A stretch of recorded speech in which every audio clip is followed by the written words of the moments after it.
AB পার্টিকে নিবন্ধন দিতে নির্বাচন কমিশনকে নির্দেশ দিয়েছেন হাইকোর্ট। এই সংক্রান্ত রিটের শুনানি নিয়ে বিচারপতি নাইমা হায়দার ও বিচারপতি কাজী জিনাত হকের হাইকোর্ট বেঞ্চ আজ এ আদেশ দেন। সিলন ফ্যামিলি ব্লেন্ডের কড়া লিকার আর সতেজ স্বাদের পারফেক্ট ব্লেন্ডে স্বপ্নেরা মিলুক টানা।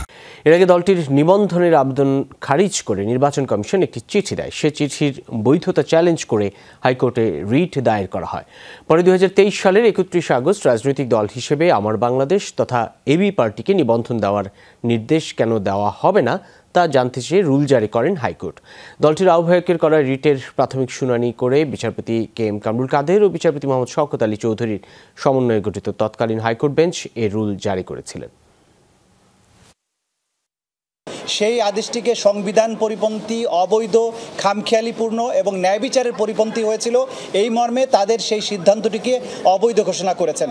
একই সাথে আদালত বাংলাদেশের নির্বাচন কমিশনকে নির্দেশ দিয়েছেন অবিলম্বে আমার বাংলাদেশ পার্টি বা এবি পার্টিকে নির্বাচন কমিশনের অধীনে একটা রাজনৈতিক দল হিসেবে নিবন্ধন প্রদানের জন্য নির্দেশ প্রদান করেছেন।